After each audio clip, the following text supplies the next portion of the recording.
이보시오 일본, 우리도 코가 석자요. 이제 더는 못 줍니다. 한국에 직접 얘기하시오.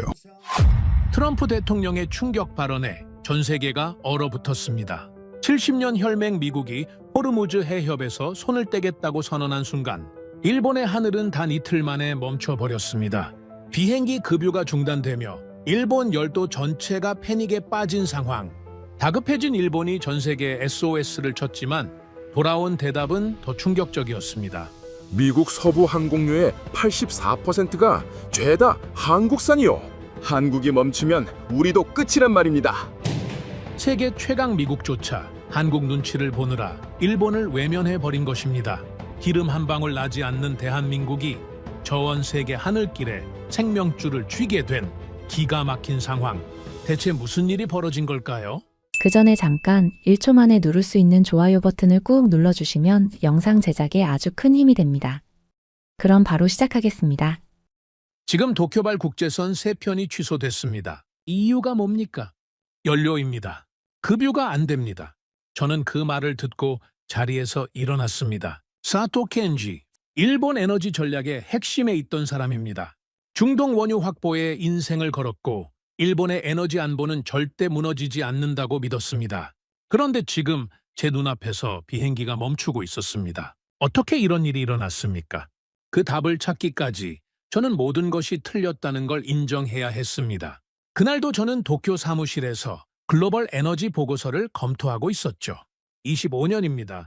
25년 동안 이 일을 해왔습니다. 사우디 에너지부 장관과 악수를 나눈 적도 있고 쿠웨이트 원유 계약서에 직접 서명한 적도 있습니다.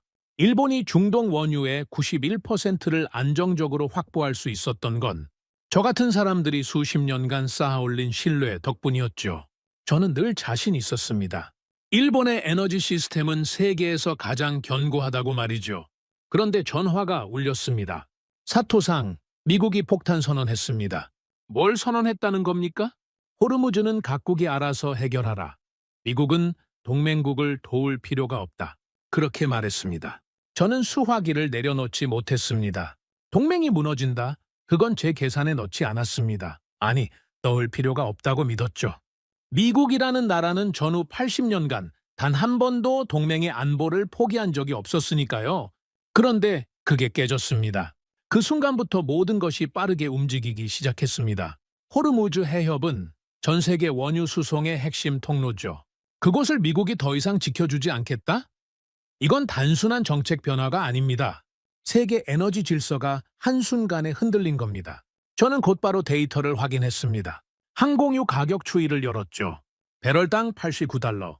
그게 전날까지의 가격이었습니다. 그런데 화면을 갱신하는 순간 숫자가 바뀌어 있었습니다. 207달러.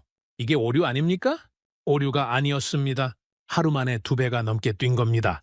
시장이 공포에 빠진 거죠. 호르무즈가 불안해지면 원유 수송이 막히고 원유가 막히면 정제가 멈추고 정제가 멈추면 항공유가 사라집니다. 이건 교과서에나 나오는 최악의 시나리오였습니다. 저는 그걸 교과서 안에서만 봤지 현실에서 마주할 줄은 몰랐죠. 그때 사무실 문이 열렸습니다. 사토상, 긴급회의입니다. 지금 바로 올라오셔야 합니다. 회의실에 들어서자 공기부터 달랐습니다. 항공사 전략 임원 나카무라가 이미 앉아 있었죠. 나카무라의 얼굴은 창백했습니다. 현재 상황을 보고하겠습니다. 나카무라가 입을 열었습니다. 항공유 현물 가격 배럴당 217달러, 전일 대비 147% 상승입니다. 현재 일본 내 주요 공항의 항공유 재고는 평균 6일치입니다. 6일이면 충분하지 않습니까? 아닙니다. 지금 추가 입고가 막혀 있습니다.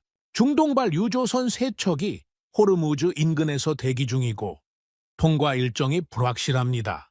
저는 테이블 위에 서류를 내려다봤습니다. 숫자들이 눈에 들어왔지만 머리가 따라가지 않았죠. 그러니까 지금 말씀하시는 건 추가 공급이 언제 올지 모른다는 겁니까? 네. 최악의 경우 열흘 이상 지연될 수 있습니다. 회의실이 조용해졌습니다. 숨소리만 들리더군요. 저는 잠시 눈을 감았습니다. 생각을 정리해야 했죠. 일본은 에너지 수입국입니다. 원유의 91%를 중동에 의존하고 있죠. 하지만 그게 문제가 된 적은 없었습니다. 장기 계약이 있었고 일본의 신용은 세계 최고 수준이었으니까요. 저는 그 시스템을 직접 만든 사람 중 하나입니다. 사우디와의 30년 장기 계약, 쿠웨이트와의 특별 공급 협정, 아랍에미리트와의 전략적 파트너십, 이 모든 게 제 손을 거쳤죠. 그래서 더 믿었습니다. 이 구조는 무너지지 않는다고요. 그런데 지금 눈앞에서 균열이 보이기 시작한 겁니다. 사토상, 나카무라가 저를 불렀습니다. 한 가지 더 보고 드릴 게 있습니다. 말씀하십시오. 도쿄발 국제선 3편이 오늘 취소됐습니다. 나리타 공항에서 급유 지연이 발생했고 시간 내에 해결이 안 됐습니다. 그게 아까 제가 들은 전화의 내용이었죠. 직접 회의실에서 다시 듣는 기분은 또 다르더군요. 더 무거웠습니다. 3편이라고요? 그 정도는 일시적인 문제 아닙니까? 일시적이길 바랍니다. 하지만 내일도 같은 상황이 반복되면 추가 결항은 불가피합니다. 저는 고개를 끄덕였지만 속으로는 다른 생각을 하고 있었습니다. 이건 일시적인 문제가 아니다. 구조적인 문제다. 25년간 제가 쌓아온 모든 예측 모델에 이런 변수는 없었습니다. 미국이 빠진 호르무즈, 가격이 2배로 뛴 항공유, 급유가 안 돼서 멈추는 비행기. 이건 제가 알던 세계가 아니었죠. 회의가 끝나고 저는 사무실로 돌아왔습니다. 한동안 의자에 앉아 천장을 올려다봤습니다. 머릿속이 복잡했죠. 일본은 원래 다른 계획이 있었습니다. 원자력이었죠. 원자력 발전으로 에너지 자립을 이루겠다는 거대한 꿈이 있었습니다. 한때는 세계 3위 원전 대국이었으니까요. 그 자부심이 얼마나 대단했는지 아십니까? 그런데 그 계획은 하루아침에 무너졌습니다. 지진 이후 모든 게 바뀌었죠. 원전은 멈췄고 국민의 신뢰는 사라졌습니다. 수십 년간 쌓아올린 에너지 전략이 한순간에 허물어진 겁니다. 그때 저는 이렇게 생각했습니다. 괜찮다. 우리에겐 아직 원유가 있다. 중동과의 관계, 장기 계약, 일본의 신용, 이것만 있으면 버틸 수 있다고 믿었죠. 원자력이 무너져도 원유가 있으니까요. 그런데 지금 그 원유마저 흔들리고 있었습니다. 저는 컴퓨터를 켜고 글로벌 항공유 공급 현황을 다시 열어봤습니다. 각국의 재고량, 수출입 동향, 정제시설 가동률 하나하나 확인했죠. 대부분의 나라가 빨간색이었습니다. 공급 감소, 재고 부족, 수출 중단. 전 세계가 같은 위기에 빠져 있었죠. 그런데 이상한 게 하나 있었습니다. 딱 한 나라만 초록색이더군요. 공급 안정, 수출 유지, 재고 충분. 저는 그 나라 이름을 보고 눈을 의심했습니다. 3번이나 다시 확인했죠. 이건 말이 안 됩니다. 그 나라는 산유국이 아니었습니다. 원유가 한 방울도 나지 않는 나라였죠. 중동과 특별한 협상력이 있는 것도 아니었습니다. 저는 그 나라를 잘 알고 있었습니다. 아니, 안다고 생각했습니다. 솔직히 말씀드리겠습니다. 저는 그 나라를 무시했습니다. 자원도 없고 자본도 부족하고 그저 원유를 사다가 가공하는 수준이라고 생각했죠. 일본과는 비교 대상이 안 된다라고 봤습니다. 그런데 지금 전 세계가 무너지는 이 순간에 그 나라만 멀쩡했습니다. 대한민국, 도대체 왜 이 이름이 여기서 나오는 겁니까? 저는 모니터 앞에서 한동안 움직이지 못했습니다. 제가 25년간 쌓아온 모든 분석, 모든 예측, 모든 확신이 흔들리기 시작한 순간이었습니다. 그리고 그건 시작에 불과했습니다.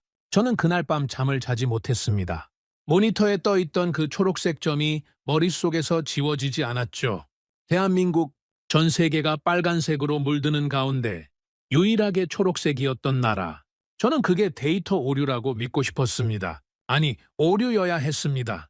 하지만 그 전에 먼저 해야 할 일이 있었죠. 일본의 공급 상황을 정확히 파악하는 겁니다. 저는 새벽부터 사무실로 나갔습니다. 책상 위에 쌓인 보고서를 하나씩 넘기기 시작했죠. 일본의 에너지 시스템을 이해하려면 먼저 구조를 아셔야 합니다. 일본은 자원이 없는 나라입니다. 원유가 나지 않죠. 석탄도 천연가스도 자급할 수 없습니다. 그래서 일본은 일찍부터 다른 전략을 선택했습니다. 직접 캐지 못하면 사오면 된다.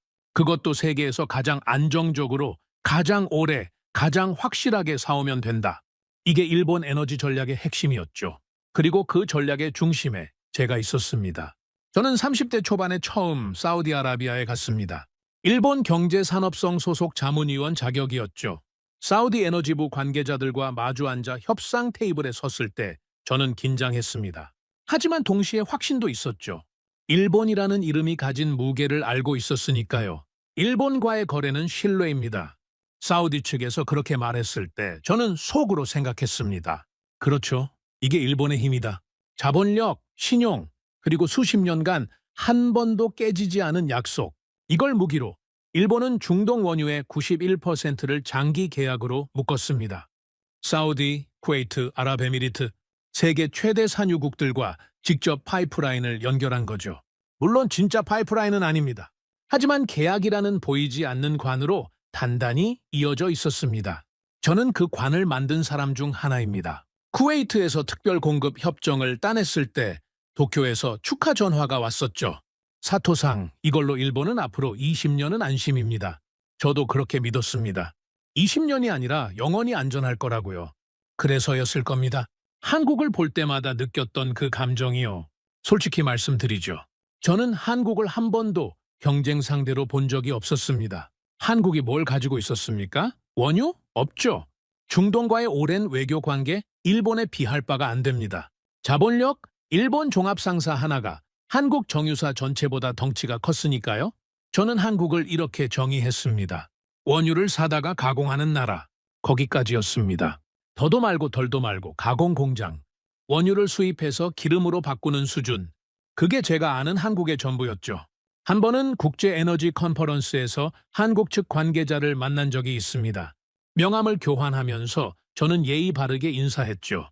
하지만 속으로는 이렇게 생각했습니다. 자원도 없는 나라가 에너지 컨퍼런스에서 뭘 하겠다는 건가? 그때의 저를 지금 돌아보면 부끄럽습니다. 하지만 그 순간에는 진심으로 그렇게 생각했어요. 일본은 자원 확보의 왕이고 한국은 그저 가공업체에 불과하다고요. 그런 확신을 가지고 25년을 살아왔습니다. 그런데 어젯밤 그 확신에 처음으로 금이 갔죠. 아침 9시 나카무라가 사무실로 찾아왔습니다. 사토상, 어젯밤 이후 추가 상황 정리했습니다. 앉으십시오.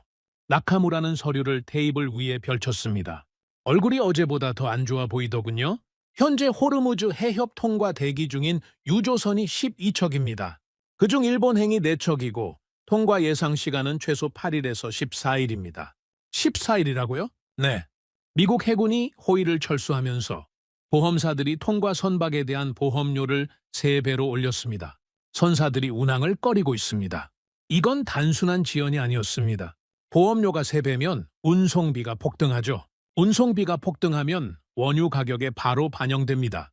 그리고 원유 가격이 오르면 항공유 가격은 더 빠르게 뜁니다. 연쇄 반응입니다. 도미노처럼 하나가 쓰러지면 전부 넘어가는 구조죠. 항공유 재고는요? 나리타, 하네다, 간사이 세 곳 합산해서 5일치입니다. 어제 6일이라고 보고 드렸는데 하루 만에 줄었습니다. 왜 줄었습니까? 예정된 입고분이 지연되면서 기존 재고 소진 속도가 빨라졌습니다. 5일. 이 숫자가 의미하는 게 뭔지 아십니까? 5일 안에 새로운 공급이 들어오지 않으면 일본의 공항에서 급유가 불가능해진다는 뜻입니다. 급유가 안 되면 비행기는 뜰 수 없죠. 비행기가 안 뜨면 사람도 물류도 멈춥니다. 세계 3위 경제 대국의 하늘이 닫히는 겁니다. 나카무라상 일본 정유사들은 뭐라고 합니까? 증산이 어렵다고 합니다.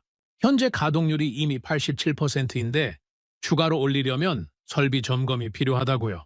그게 지금 할 소리입니까? 나라가 멈출 수 있는 상황인데 설비 점검이요? 저도 모르게 목소리가 높아졌습니다. 나카무라가 고개를 숙였죠.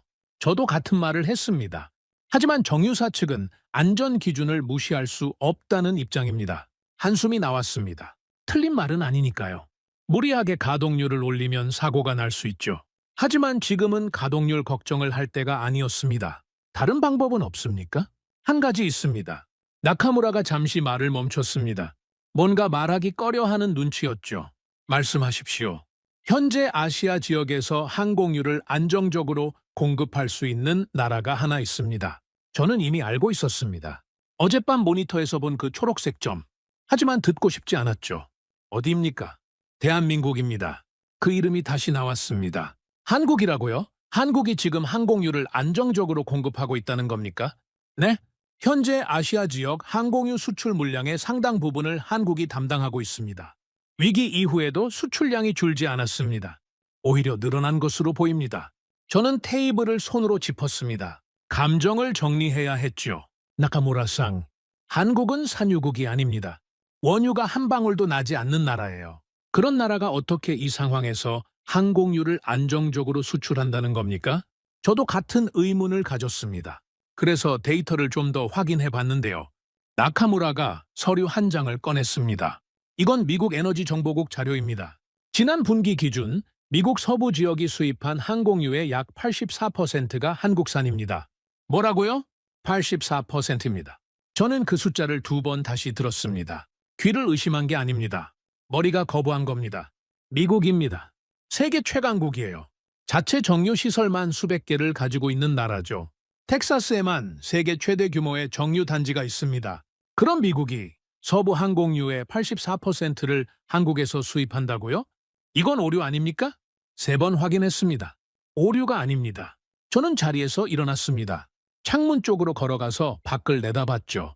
도쿄 시내가 한눈에 보였습니다. 평소와 다를 것 없는 풍경이었지만 제 머릿속은 완전히 달랐습니다. 84%. 그 숫자가 계속 맴돌았습니다. 사토상, 나카무라가 조심스럽게 말을 이었습니다. 한 가지 더 말씀드려도 되겠습니까? 하십시오. 한국에서 항공유를 긴급 수입하는 방안을 검토해야 하지 않겠습니까? 지금 상황에서 가장 현실적인 선택지가 될 수 있습니다. 그 순간 제 안에서 뭔가가 올라왔습니다. 분노라고 해야 할까요? 아니, 분노보다는 자존심이었죠. 나카무라-상, 일본이 한국의 항공유를 구한다? 우리가 만든 시스템이 있는데 한국에 손을 벌린다는 겁니까? 사토상, 지금은 자존심을 따질 상황이 아닙니다. 자존심이 아닙니다. 논리의 문제예요. 한국은 자원이 없는 나라입니다. 단지 가공 능력이 있을 뿐이죠. 그런 나라가 세계 에너지 위기에서 안정적이라는 건 구조적으로 설명이 안 됩니다. 나카무라는 잠시 침묵했습니다. 그리고 조용히 말했죠. 저도 설명이 안 됩니다. 하지만 데이터는 그렇게 말하고 있습니다. 데이터. 그 단어에 저는 할 말을 잃었습니다. 저는 평생 데이터를 믿고 살아온 사람입니다. 감이 아니라 숫자로 판단하고 직관이 아니라 증거로 움직이는 사람이죠. 데이터가 거짓말을 하지 않는다는 걸 누구보다 잘 알고 있었습니다. 그런데 지금 그 데이터가 제게 불편한 진실을 말하고 있었어요. 한국이 안정적이다. 한국이 공급하고 있다. 한국이 답이 될 수 있다. 받아들이기 어려웠습니다. 25년간 제가 쌓아온 모든 판단과 정반대였으니까요. 저는 다시 자리에 앉았습니다. 나카무라-상, 시간을 주십시오. 제가 직접 확인해 보겠습니다. 알겠습니다. 하지만 시간이 많지 않습니다. 재고가 5일치입니다. 나카무라가 나간 뒤 저는 혼자 남았습니다. 5일? 5일 안에 답을 찾아야 합니다. 저는 컴퓨터 앞에 다시 앉았죠. 글로벌 항공유 공급 데이터를 처음부터 다시 열었습니다. 이번에는 한국만 집중적으로 봤습니다. 수출량, 생산량, 정제시설 가동률, 수출 대상국 목록, 하나하나 확인할수록 이상한 점이 계속 나왔습니다. 한국의 항공유 수출량이 위기 이전보다 오히려 늘어 있었습니다. 모든 나라가 공급을 줄이거나 중단하는 상황에서 한국만 반대로 가고 있었죠. 이건 대체 어떤 구조로 가능한 겁니까? 저는 혼잣말을 했습니다. 아무도 대답해주지 않았죠. 창밖으로 비행기 한 대가 지나갔습니다. 아직은 날고 있었죠. 하지만 5일 뒤에도 저 비행기가 뜰 수 있을지 저는 확신할 수 없었습니다. 한 가지는 분명했습니다. 제가 알고 있던 세계의 질서가 바뀌고 있었다는 거죠. 그리고 그 변화의 중심에 제가 한 번도 진지하게 바라본 적 없는 나라가 서 있었습니다. 저는 그날부터 잠을 제대로 자지 못했습니다. 이틀이 지났습니다. 상황은 제 예상보다 훨씬 빠르게 나빠지고 있었죠. 저는 매일 새벽 5시에 사무실로 나갔습니다. 모니터 4대를 켜놓고 글로벌 에너지 데이터를 실시간으로 추적했죠. 유조선 위치, 원유 현물 가격, 항공유 재고량, 숫자들이 쉬지 않고 움직이고 있었습니다. 그런데 그 숫자들이 전부 한 방향으로만 가고 있었어요. 아래로. 사토상, 오늘 아침 기준 재고 현황입니다. 나카무라가 사무실 문을 열고 들어왔습니다. 이제는 노크도 하지 않더군요. 그만큼 급박했다는 뜻이죠. 나리타 3일치, 하네다 2일 반, 간사이 4일치입니다. 이틀 전에 5일이라고 했지 않습니까? 왜 이렇게 빨리 줄어드는 겁니까? 예정된 입고분 2건이 또 지연됐습니다. 호르무즈 통과 대기 선박이 18척으로 늘었고 통과 재개 시점은 여전히 불확실합니다. 저는 연필을 내려놓았습니다. 손에 힘이 들어가지 않더군요. 하네다 2일 반. 이 숫자가 의미하는 게 뭔지 아십니까? 도쿄의 관문이 이틀 반 뒤에 닫힐 수 있다는 뜻입니다. 하네다 공항은 하루에 국제선만 수십 편이 뜨고 내리는 곳이에요. 그곳의 급유가 멈추면 도쿄가 멈추는 겁니다. 추가 확보 방안은 있습니까? 국내 정유사 3곳에 긴급 증산을 요청했습니다. 하지만 응답이 좋지 않습니다. 왜요? 원유 자체가 부족해지고 있습니다. 호르무즈를 통한 수입이 막히면서 정유사들도 원료 확보에 어려움을 겪고 있어요. 있는 원유로는 휘발유와 경유를 먼저 생산해야 한다는 입장입니다. 항공유보다 휘발유가 먼저라는 겁니까? 국내 물류가 멈추면 더 큰 문제가 된다는 논리입니다. 틀린 말은 아니었습니다. 자동차가 멈추면 물류가 마비되고 물류가 마비되면 생활 자체가 불가능해지죠. 하지만 비행기가 멈추면 사람의 이동이 끊기고 국제 거래가 중단되고 일본이라는 나라가 세계에서 고립됩니다. 뭐가 더 심각한 겁니까? 둘 다 심각했죠. 선택의 문제가 아니었습니다. 전부 무너지고 있었으니까요. 나카무라상, 오늘 결항 현황은 어떻습니까?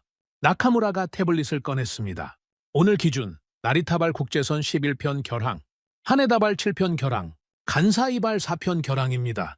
전일 대비 2배 이상 늘었습니다. 22편. 하루에 22편이 뜨지 못한 겁니다. 승객 반응은요? 혼란 상태입니다. 나리타 공항 출발 로비에 항의하는 승객이 몰려있고 항공사 카운터 직원들이 대응에 어려움을 겪고 있습니다. 일부 외국인 승객은 대사관에 항의 전화를 걸고 있는 상황입니다. 저는 눈을 감았습니다. 공항 로비가 눈앞에 그려지더군요. 캐리어를 끌고 카운터 앞에 줄을 선 사람들. 전광판에 빨간 글씨로 표시되는 결항 안내. 직원들의 고개 숙인 사과. 그리고 점점 높아지는 목소리들. 이건 단순한 불편이 아니었습니다. 국가의 신뢰가 무너지는 순간이었죠. 그때 나카무라가 말을 이었습니다. 사토상, 한 가지 더 보고 드려야 할 게 있습니다. 말씀하십시오. 오늘 오전 국제항공운송협회에서 공식 권고가 나왔습니다. 나카무라의 목소리가 떨리고 있었습니다. 이 사람이 떠는 걸 처음 봤죠. 어떤 권고입니까? 일본 입항 항공편에 대해 출발지에서 왕복 연료를 충분히 탑재하고 출발하라는 권고입니다. 저는 잠시 그 말의 의미를 이해하지 못했습니다. 아니, 이해하고 싶지 않았던 거죠. 왕복 연료를 싣고 오라. 이게 무슨 뜻인지 아십니까? 일본에 도착해도 급유를 기대하지 말라는 겁니다. 일본 공항에서 연료를 넣을 수 없으니 돌아갈 기름까지 미리 가지고 오라는 뜻이에요. 이건 일본 항공 역사에서 한 번도 없었던 일입니다. 세계 3위 경제 대국입니다. 기술 강국이라고 자부하던 나라예요. 그런 일본에 오는 비행기들이 연료를 스스로 알아서 싣고 와야 한다니 이건 굴욕입니다. 저도 모르게 그 말이 나왔습니다.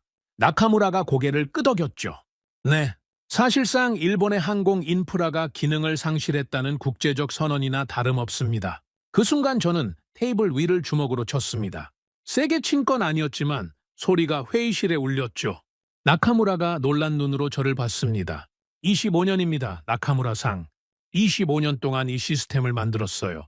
사우디와 협상하고 쿠웨이트와 계약하고 일본의 에너지 안보를 위해 제 인생을 바쳤습니다. 그런데 지금 연료를 싣고 오라고요? 우리나라 공항에 오는 비행기한테 기름을 구걸하는 격이지 않습니까? 나카무라는 아무 말도 하지 않았습니다. 할 말이 없었겠죠. 저도 한참을 말하지 못했습니다. 분노와 수치심이 뒤섞여서 어떤 감정인지 스스로도 정리가 안 됐어요. 잠시 후 나카무라가 조용히 입을 열었습니다. 사토상, 외국 항공사들의 반응도 보고 드리겠습니다. 들어보죠. 유럽 항공사 3곳이 도쿄 노선 운항 일시 중단을 검토 중입니다. 동남아 항공사 2곳은 이미 오사카 노선을 중단했습니다. 중단 사유가 뭡니까? 연료 리스크입니다. 일본에서 급유가 불확실한 상황에서 운항하는 건 안전과 수익 양쪽 모두에 리스크가 크다는 판단입니다.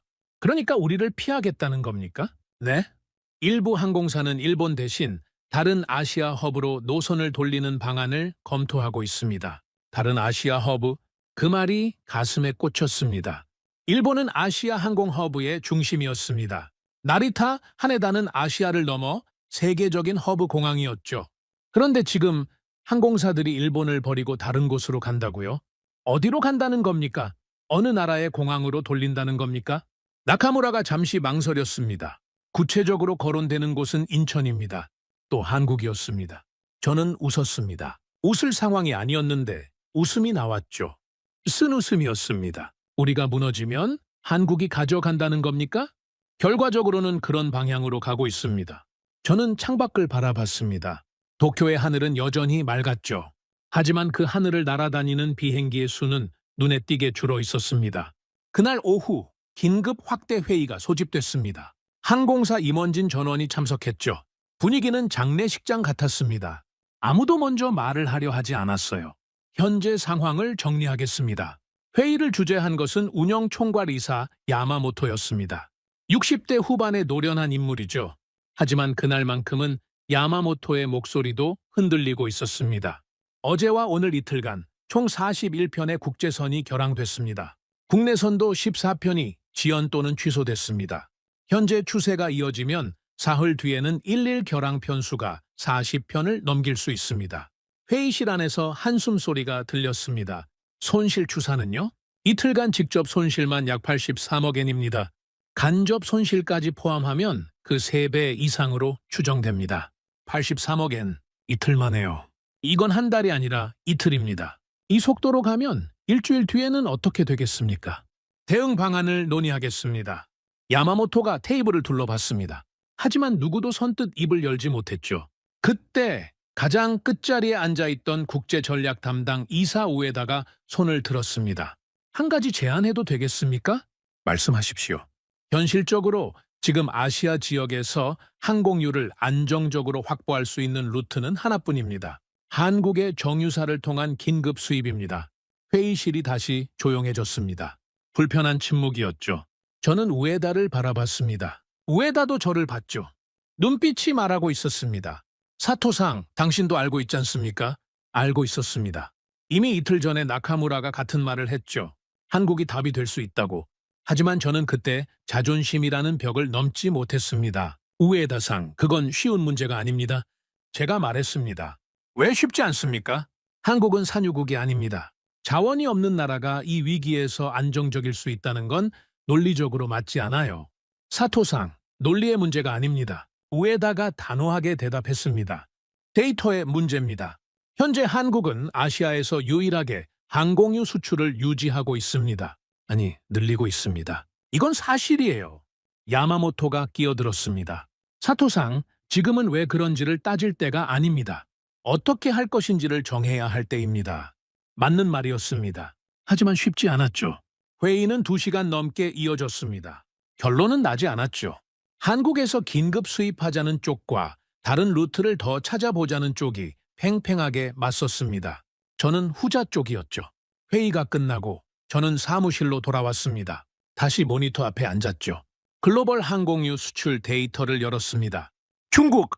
수출 전면 중단. 자국 수요 우선. 태국. 수출 중단. 재고 부족. 인도. 수출 제한. 국내 공급 우선. 싱가포르. 수출 감소. 물량 확보 어려움. 하나하나 확인할 때마다 문이 닫히는 소리가 들리는 것 같았습니다. 전부 막혀 있었어요. 아시아 전체가 문을 닫고 있었습니다. 그리고 딱 하나, 한국만 문이 열려 있었죠.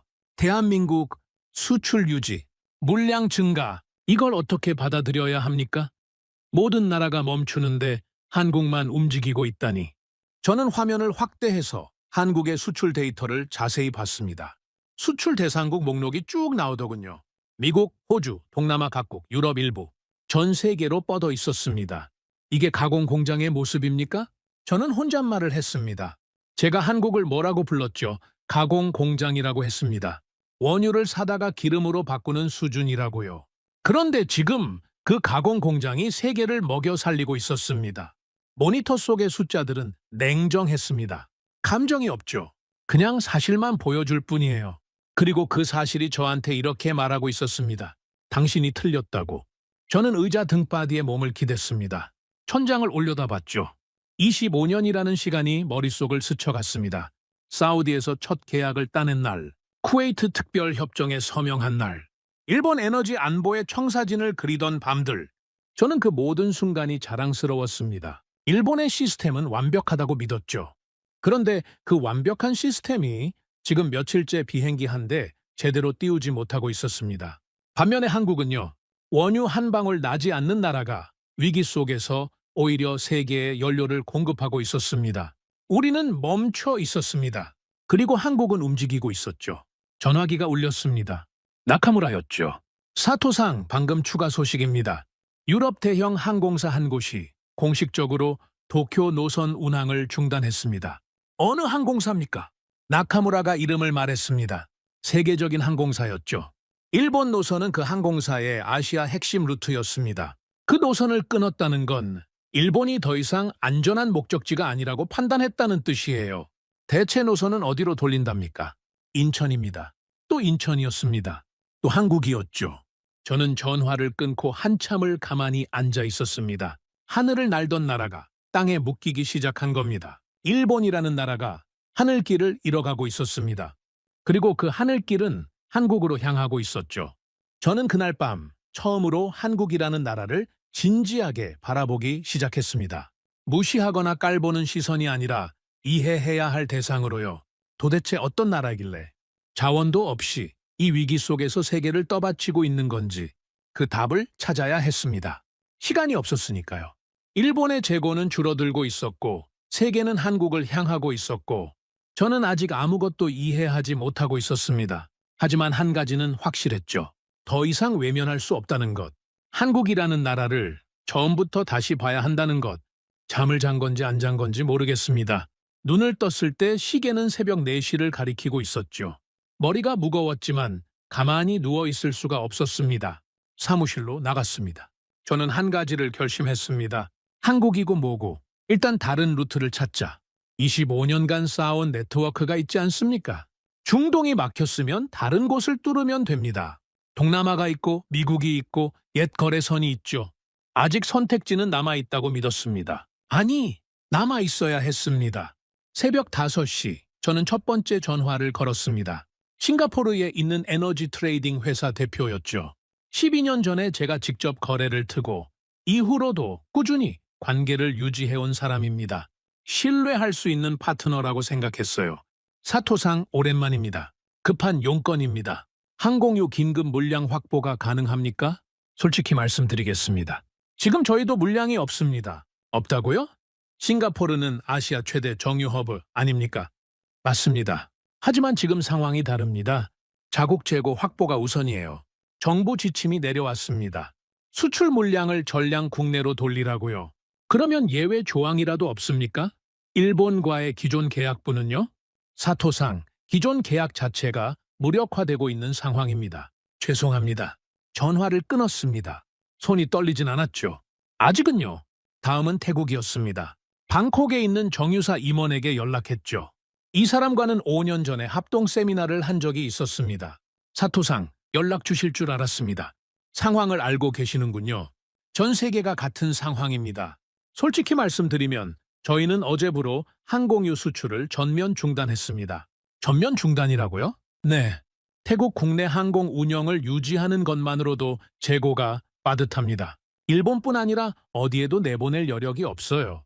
두 번째 문이 닫혔습니다. 저는 멈추지 않았습니다. 인도네시아, 인도, 대만, 아시아 전역에 연락을 돌렸죠. 답은 한결같았습니다. 지금은 어렵습니다. 자국 물량 확보가 우선입니다. 정부 방침상 수출이 금지됐습니다. 하나, 둘, 셋. 문이 닫히는 소리가 연달아 들렸습니다. 전화를 끊을 때마다 선택지가 하나씩 사라졌죠. 오전 10시가 됐을 때 저는 아시아 쪽 연락처를 전부 소진한 상태였습니다. 전부 막혀 있었습니다. 나카무라가 커피를 가지고 왔습니다. 제 얼굴을 보더니 아무 말도 하지 않고 컵만 내려놓고 나갔죠. 고마웠습니다. 그때는 위로의 말보다 침묵이 더 필요했으니까요. 커피를 한 모금 마시고 저는 생각했습니다. 아시아가 막혔으면 미국이 있다. 미국은 세계 최대 산유국이자 정제 강국입니다. 텍사스만 해도 세계에서 가장 큰 정유 단지가 몰려있죠. 그리고 무엇보다 미국과 일본은 동맹입니다. 전후 80년간 이어져 온 관계예요. 정치적으로는 삐걱거려도 경제적 연결은 단단했죠. 물론 트럼프 대통령이 호르무즈는 각자 알아서 해결하라고 했습니다. 하지만 그건 군사적 지원 이야기 아닙니까? 상업적 거래까지 끊겠다는 뜻은 아니었을 겁니다. 적어도 저는 그렇게 믿었습니다. 나카무라상 미국 서부 에너지 기업 리스트를 가져와 주십시오. 나카무라가 바로 서류를 가져왔습니다. 이 중에서 항공유 거래 이력이 있는 곳은 3곳입니다. 제가 표시해뒀습니다. 고맙습니다. 저는 리스트의 첫 번째 회사에 전화를 걸었습니다. 로스앤젤레스에 본사를 둔 대형 에너지 기업이었죠.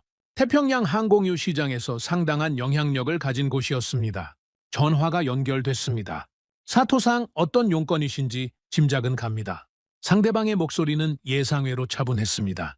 단도직입적으로 말씀드리겠습니다. 항공유 긴급 수입이 필요합니다. 물량과 가격은 협의할 수 있습니다. 프리미엄을 얹어도 상관없습니다. 얼마나 급하십니까? 3일 안에 물량이 확보되어야 합니다. 전화기 너머로 잠시 침묵이 흘렀습니다. 키보드 치는 소리가 들리더군요. 뭔가를 확인하는 것 같았죠. 사토상, 솔직하게 말씀드리겠습니다. 네, 현재 저희도 물량 여력이 넉넉하지 않습니다. 그건 알고 있습니다. 하지만 미국은 자체 생산국 아닙니까? 정제시설도 충분하고요. 맞습니다. 하지만 지금 상황이 좀 복잡합니다. 복잡하다니요? 또 침묵이 이어졌습니다. 이번에는 더 길었죠. 사토상, 이 말씀을 드려야 할지 모르겠지만 말씀하십시오. 현재 저희 서부 지역 항공유 물량의 상당 부분이 특정 국가와의 장기 계약으로 묶여 있습니다. 어떤 나라입니까? 그걸 직접 말씀드리기가 좀 어렵습니다만 사토상 정도면 이미 짐작하고 계시지 않습니까? 짐작하고 있었죠. 하지만 직접 듣고 싶었습니다. 어떤 나라입니까? 대한민국입니다. 세 번째로 그 이름이 나왔습니다. 아니, 이번이 세 번째인지 네 번째인지 이제는 세는 것도 의미 없었죠. 잠깐만요. 이해가 안 됩니다. 미국이 한국에서 항공유를 수입하는 건 알고 있습니다. 하지만 그게 긴급 물량 조달과 무슨 관계가 있습니까? 저는 한국 물량을 달라는 게 아닙니다. 미국 자체 생산분을 요청하는 겁니다. 그게요, 사토상. 상대방의 목소리 톤이 낮아졌습니다. 현재 한국에서 들어오는 항공유가 저희 서부 공급의 핵심입니다. 이 물량이 끊기면 저희 자체 운영도 위험해져요. 그래서 지금 저희 쪽에서는 한국과의 관계를 최우선으로 유지해야 하는 상황입니다. 그 말은 한국 눈치를 보고 있다는 뜻입니까? 저도 모르게 목소리가 높아졌습니다.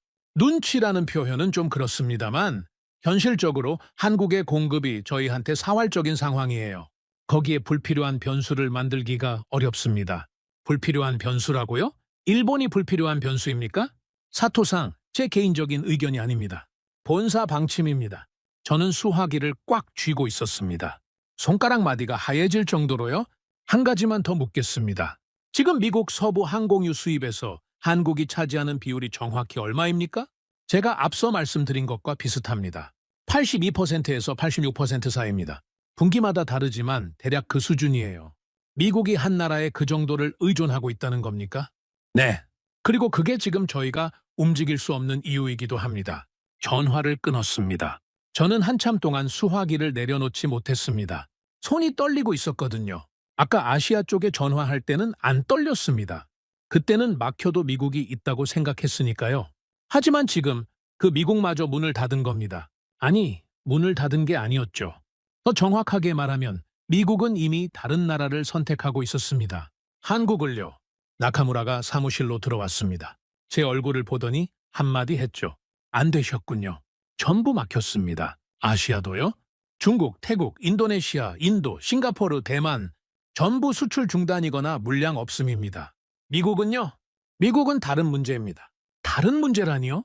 저는 잠시 망설였습니다. 이 말을 입 밖에 꺼내는 게 쉽지 않았거든요. 미국은 물량이 없는 게 아닙니다. 줄 수 없는 겁니다. 왜요? 한국 때문입니다. 나카무라의 표정이 변했습니다. 한국 때문이라니 무슨 뜻입니까? 미국 서부 항공유의 82%에서 86%가 한국산입니다. 미국 입장에서 한국의 공급이 끊기면 자기네 하늘이 멈추는 거예요. 그래서 한국과의 관계를 건드리는 건 어떤 것도 못한다는 겁니다. 일본의 물량을 돌리는 것조차요. 나카무라가 의자에 털썩 앉았습니다. 그러면 지금 일본한테 항공유를 줄 수 있는 나라가 어디에도 없다는 뜻입니까? 저는 대답하지 않았습니다. 대답할 수 없었죠. 침묵이 길어졌습니다. 사무실의 시계 소리가 유난히 크게 들리더군요. 사토상, 나카무라가 조심스럽게 입을 열었습니다. 결국 한 곳밖에 없는 거 아닙니까? 저는 나카무라를 바라봤습니다. 무슨 말을 하려는지 알고 있었죠. 한국밖에 없습니다. 그 말을 듣는 순간 기분이 이상했습니다. 분노도 아니고 수치심도 아니고 뭐라고 해야 할까요? 벽이 무너지는 느낌이었습니다.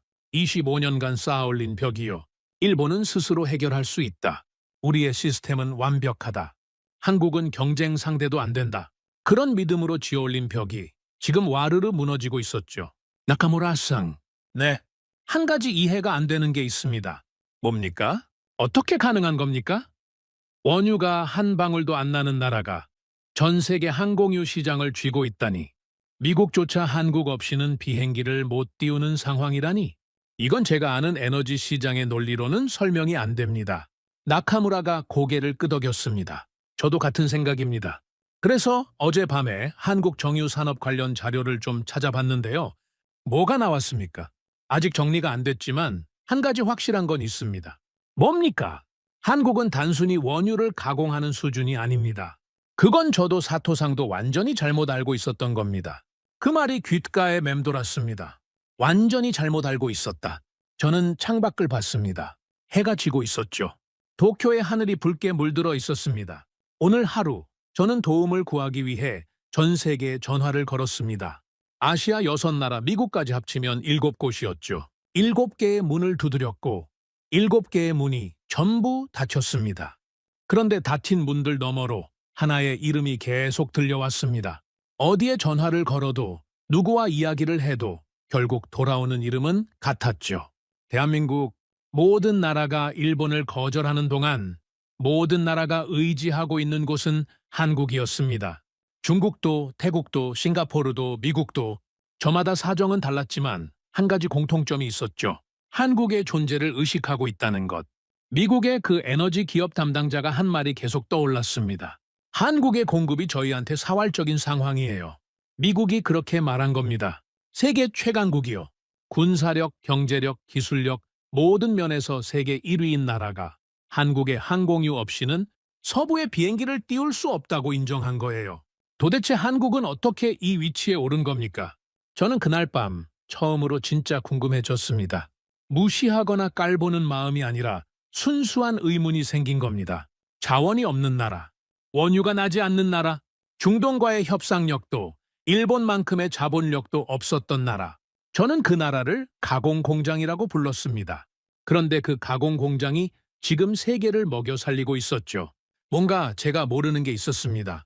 근본적으로 놓치고 있는 뭔가가요. 나카무라가 퇴근 전에 마지막으로 한마디 했습니다. 사토상, 내일 아침에 한국 정유산업 분석 자료 올려놓겠습니다. 한번 보시죠. 알겠습니다. 나카무라가 나간 뒤 저는 혼자 남았습니다. 사무실은 어둡고 조용했죠. 모니터 화면에는 여전히 글로벌 항공유 공급 현황이 떠 있었습니다. 빨간색 점들 사이에 빛나는 하나의 초록색 점. 대한민국. 저는 그 점을 바라보며 생각했습니다. 내일부터는 한국을 추적해야 한다. 어떻게 이 나라가 이 위치에 올랐는지, 무엇이 다른지, 왜 세계가 이 나라에 의존하는지 답을 찾아야 했습니다. 일본을 위해서가 아니라 제 자신을 위해서라도요.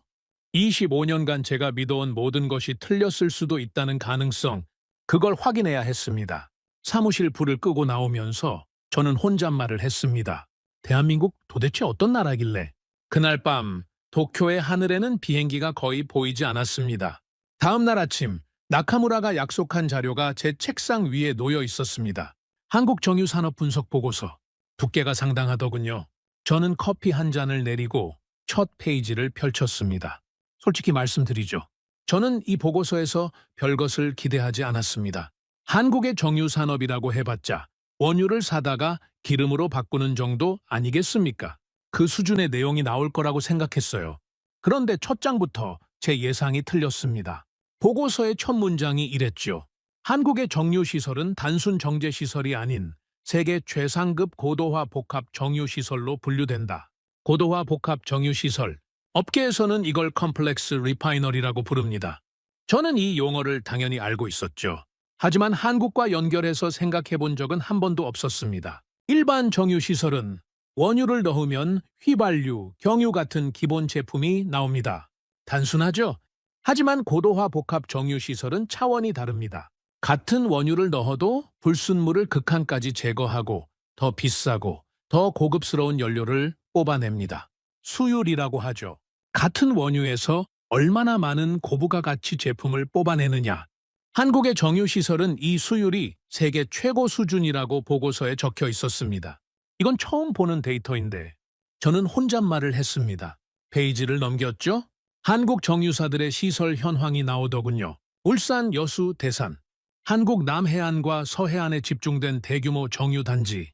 그 규모가 생각보다 훨씬 컸습니다. 그런데 저를 진짜 멈추게 한 건 그 다음 섹션이었습니다. 항공유 생산 부문. 항공유가 뭔지 아십니까? 그냥 비행기에 넣는 기름이라고 생각하시면 안 됩니다. 항공유는 등유를 기반으로 한 초고급 연료입니다. 영하 50도의 상공에서도 얼지 않아야 하고 불순물이 조금이라도 섞이면 엔진이 멈출 수 있죠. 생산 난이도가 일반 휘발유나 경유와는 비교가 안 됩니다. 저장도 까다롭습니다. 온도, 습도, 오염 방지. 전부 정밀하게 관리해야 하죠. 그래서 아무 나라나 만들 수 있는 게 아닙니다. 원유를 가지고 있다고 되는 게 아니에요. 원유를 항공유로 바꾸는 기술이 있어야 합니다. 그리고 한국은 그 기술을 가지고 있었습니다.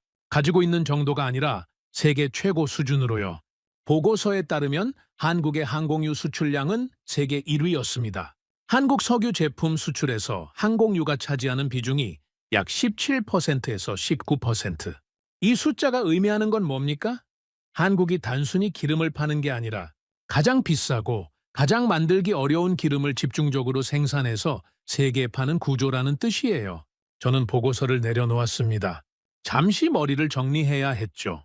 25년간 저는 에너지를 원유 중심으로 봐왔습니다. 누가 원유를 가지고 있느냐, 누가 원유를 확보할 수 있느냐. 그게 에너지 강국의 기준이라고 믿었죠. 사우디가 강한 건 원유가 있어서이고 일본이 안전한 건 그 원유를 안정적으로 사올 수 있어서라고요. 한국은 그 기준에서 보면 아무것도 아니었습니다. 원유가 없으니까요. 그래서 저는 한국을 무시했던 겁니다. 그런데 한국은 아예 다른 게임을 하고 있었어요. 원유를 가지는 게 중요한 게 아니라 원유를 뭘로 바꾸느냐가 중요했던 겁니다. 한국은 원유를 가장 비싼 것, 가장 만들기 어려운 것, 세계가 가장 필요로 하는 것으로 바꾸는 기술에 모든 걸 걸었던 거죠. 그리고 그 결과가 지금 이 상황입니다. 미국조차 한국 없이는 비행기를 못 띄우는 상황이요. 나카무라-상, 저는 전화를 걸었습니다. 네, 사토상, 이 보고서는 당신이 직접 작성한 겁니까? 기본 자료는 공개 데이터베이스에서 가져왔고 분석은 제가 했습니다. 한 가지 묻겠습니다. 한국의 정유 산업이 이 정도 수준이라는 걸 당신은 알고 있었습니까? 잠시 침묵이 흘렀습니다. 솔직히 말씀드리면 저도 이번에 조사하면서 처음 알았습니다. 우리 둘 다 몰랐다는 뜻이군요. 네. 그리고 아마 일본 에너지 업계 대부분이 모르고 있을 겁니다. 그 말이 맞았을 겁니다. 한국의 정유 산업이 이런 수준이라는 걸 저를 포함해서 일본의 에너지 전문가 대부분이 모르고 있었을 거예요. 왜냐하면 관심이 없었으니까요. 한국은 우리의 관심 밖이었습니다. 나카무라상, 오늘 오후에 시간 있습니까? 비워놓겠습니다. 이 보고서를 가지고 좀 더 깊이 파봐야 합니다. 오후에 나카무라와 마주 앉았습니다. 보고서를 펼쳐놓고 하나하나 짚어갔죠. 나카무라상, 한 가지 궁금한 게 있습니다. 한국이 이런 고도화 정유 시설을 갖추게 된 건 언제부터입니까? 1970년대부터 시작됐습니다. 처음에는 단순 정제였죠. 하지만 1980년대부터 방향이 바뀌었습니다. 어떻게요? 내수만으로는 수익이 안 됐으니까요? 한국은 인구가 일본의 절반도 안 됩니다. 국내 시장만으로는 정유 산업이 성장할 수 없었죠. 그래서 처음부터 수출을 목표로 산업을 설계한 겁니다. 처음부터 수출용이었다고요? 네. 이게 핵심입니다. 일본이나 다른 나라의 정유 산업은 기본적으로 내수 중심이에요. 자국에서 쓸 기름을 만드는 게 목적이죠. 하지만 한국은 달랐습니다. 자국 소비보다 수출을 더 크게 잡았어요. 그러니까 품질과 경쟁력이 다를 수밖에 없었던 겁니다. 저는 그 말을 듣고 뒤통수를 맞은 기분이었습니다. 수출용으로 설계된 정유산업, 이게 왜 중요한지 아십니까? 내수용으로 만들면 자국 기준만 맞추면 됩니다. 하지만 수출용으로 만들면 전 세계 기준을 맞춰야 하죠. 미국이 요구하는 품질, 유럽이 요구하는 환경 기준, 아시아 각국의 규격, 이 모든 걸 동시에 충족시켜야 수출이 되는 겁니다. 한국은 그걸 해낸 거예요. 수십 년에 걸쳐서요. 그리고 한 가지 더 있습니다. 나카무라가 지도를 꺼냈습니다. 한국의 지리적 위치를 보십시오. 나카무라가 손가락으로 지도 위를 짚었습니다. 중동, 한국, 미국 서부. 세 지점을 연결하니 거의 직선에 가까운 루트가 그려졌죠. 중동에서 원유를 가져오는 루트, 그리고 완성된 항공유를 미국이나 아시아로 보내는 루트. 한국은 이 두 루트의 정확히 중간에 위치하고 있습니다. 물류 최적화라는 뜻입니까? 그렇습니다. 원유를 가장 효율적으로 수입하고 정제한 뒤 가장 빠르게 수출할 수 있는 위치. 그게 한국입니다. 이건 기술이나 자본으로 해결할 수 있는 문제가 아닙니다. 지정학적 이점이에요. 저는 지도를 한참 들여다봤습니다. 기술, 구조, 위치. 세 가지가 전부 맞아떨어진 겁니다. 세계 최상급 정유 기술로 가장 비싼 항공유를 만들고 수출 중심의 산업 구조로 대량 생산이 가능하고 지리적으로 물류의 중심에 있어서 전 세계 어디로든 빠르게 보낼 수 있다. 이건 우연이 아니었습니다. 계획이었죠. 수십 년에 걸친 전략의 결과물이었습니다. 나카무라-상? 네, 한국이 이걸 만든 거군요. 아무것도 없는 상태에서. 네, 원유 한 방울 나지 않는 나라가 세계에서 가장 비싼 석유 제품을 만들어 파는 나라가 된 겁니다. 저는 한동안 아무 말도 하지 못했습니다. 25년간 저는 자원을 가진 나라가 강하다고 믿었습니다. 사우디가 강한 건 석유가 있어서이고, 러시아가 강한 건 가스가 있어서이고, 호주가 강한 건 철광석이 있어서라고요. 그 논리대로라면 한국은 강해질 수 없는 나라였습니다. 아무것도 없으니까요. 그런데 한국은 없는 것을 탓하지 않았더군요. 없으면 만들면 된다. 원유가 없으면 원유보다 더 비싼 걸 만들면 된다. 그렇게 생각한 거예요. 그리고 진짜로 해냈습니다. 저는 창밖을 봤습니다. 도쿄의 하늘에 비행기가 보이지 않았죠. 일본의 하늘은 멈춰 있었습니다. 그런데 한국의 항공유는 지금 이 순간에도 전 세계로 날아가고 있었겠죠. 미국으로, 호주로, 동남아로 세 개의 비행기를 띄우고 있었을 겁니다. 우리는 원유를 가졌다고 안심했습니다. 확보했다고 자랑했죠. 하지만 정작 그 원유가 막혔을 때 우리는 아무것도 할 수 없었습니다. 한국은 원유가 없었습니다. 그래서 원유에 의존하지 않는 길을 찾았죠. 원유보다 더 가치 있는 걸 만드는 기술을 개발했습니다. 그 기술이 지금 세계를 움직이고 있었어요. 나카무라-상. 네, 우리는 틀렸습니다. 한국을 가공 공장이라고 불렀던 건 완전히 틀린 판단이었어요. 나카무라가 고개를 끄덕였습니다. 저도 같은 생각입니다. 보고서 마지막 페이지를 넘겼습니다. 한국의 석유 제품 수출 상위 품목 순위가 적혀 있었죠. 항공유가 당당하게 상위권에 올라 있었습니다. 저는 그 숫자를 가만히 바라봤습니다. 그리고 깨달았죠. 이건 단순한 산업 경쟁력의 문제가 아니었습니다. 한국은 원유 없이 준산 유국이 된 겁니다. 기름이 나지 않는 땅에서 세계에서 가장 비싼 기름을 만들어 파는 나라. 그게 대한민국이었습니다. 저는 보고서를 덮고 자리에서 일어났습니다. 창가로 걸어가 도쿄의 저녁 하늘을 바라봤죠. 한 가지가 더 궁금해졌습니다. 이 위기 속에서 한국은 구체적으로 어떤 역할을 하고 있는 건지, 미국 서부의 그 84%라는 숫자가 정말 맞는 건지, 한국이 세계 항공산업에서 차지하는 진짜 위치가 어느 정도인지, 아직 퍼즐의 일부만 본 상태였습니다. 전체 그림을 완성하려면 더 파고들어야 했죠. 내일부터 본격적으로 추적을 시작해야겠습니다. 한국이라는 나라의 진짜 정체를 밝혀야 했습니다. 저는 다음 날부터 본격적으로 파고들기 시작했습니다. 나카무라의 보고서만으로는 부족했죠. 보고서는 전체 그림의 윤곽만 보여준 것에 불과했습니다. 저는 세부를 봐야 했어요.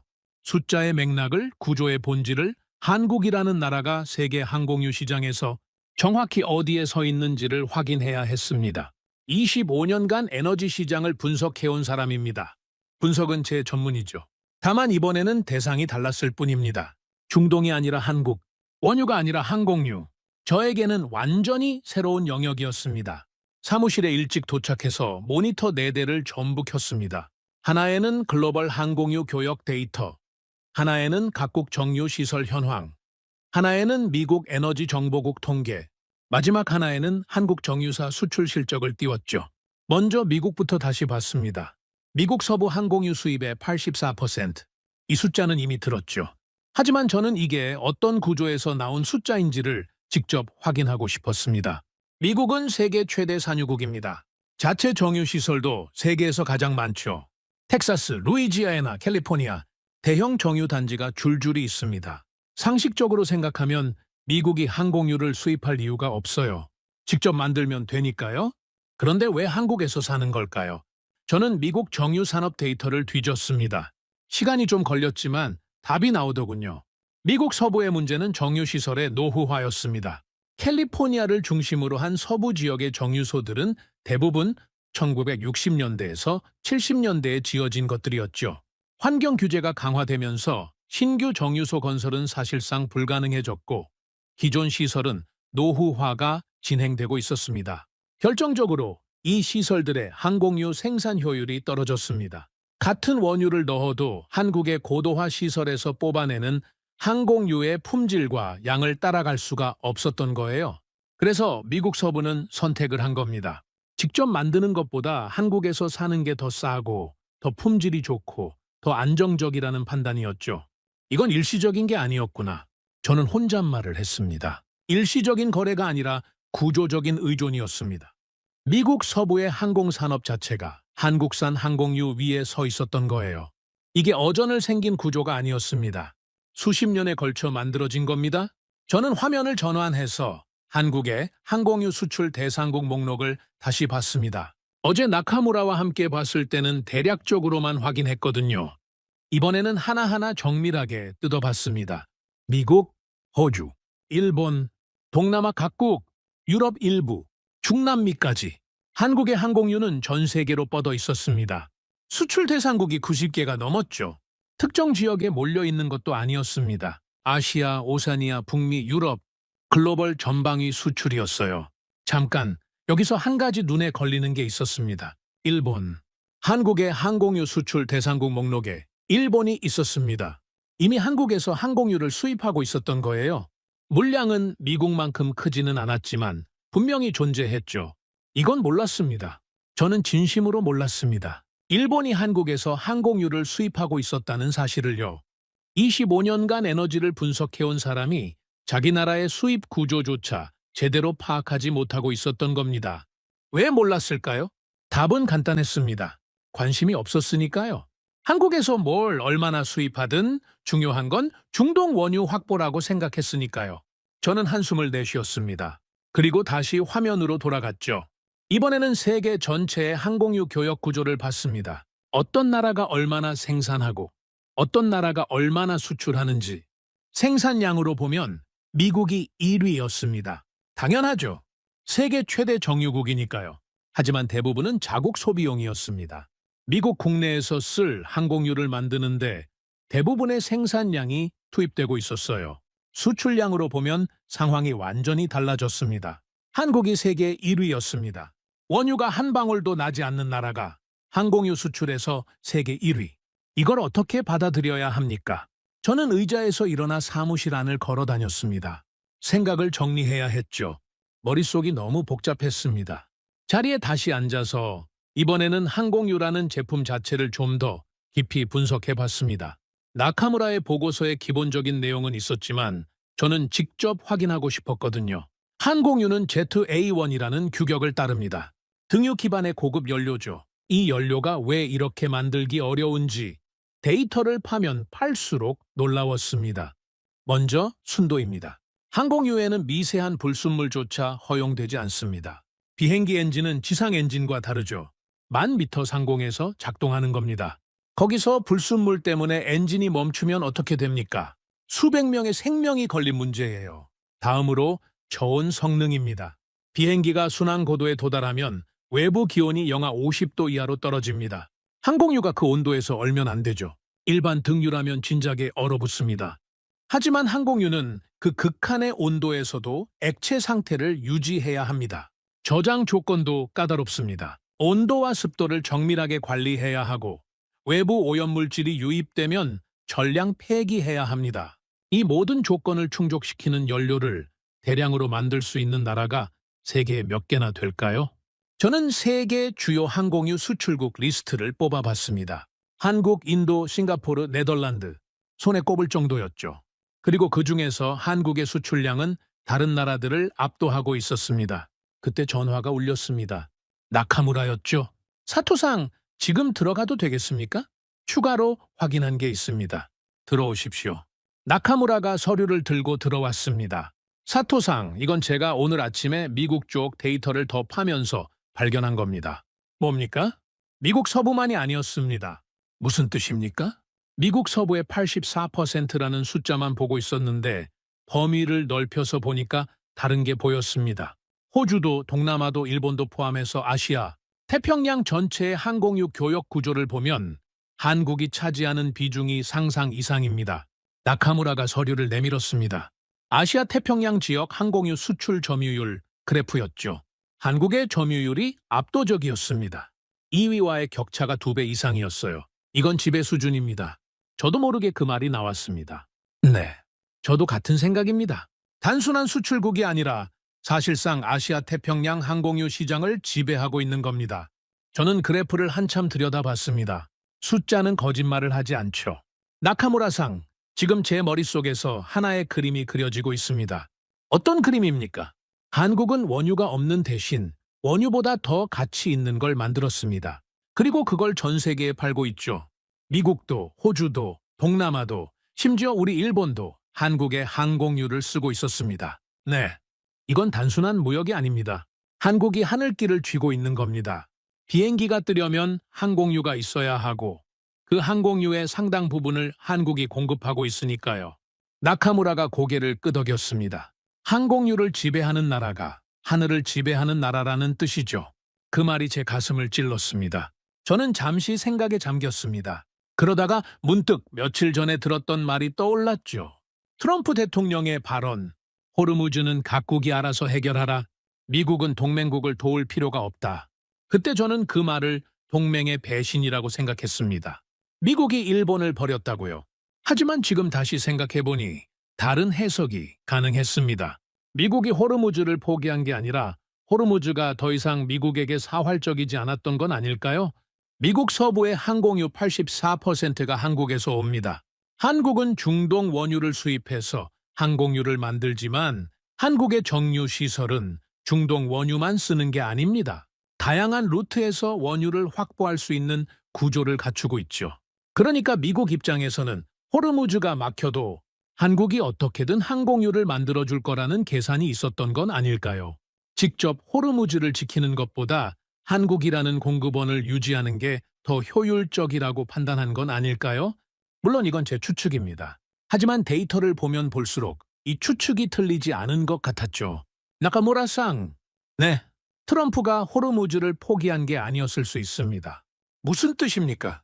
미국에게는 이미 한국이라는 보험이 있었던 겁니다. 호르무즈가 막혀도 한국이 항공유를 공급해주니까 미국의 하늘은 멈추지 않아요.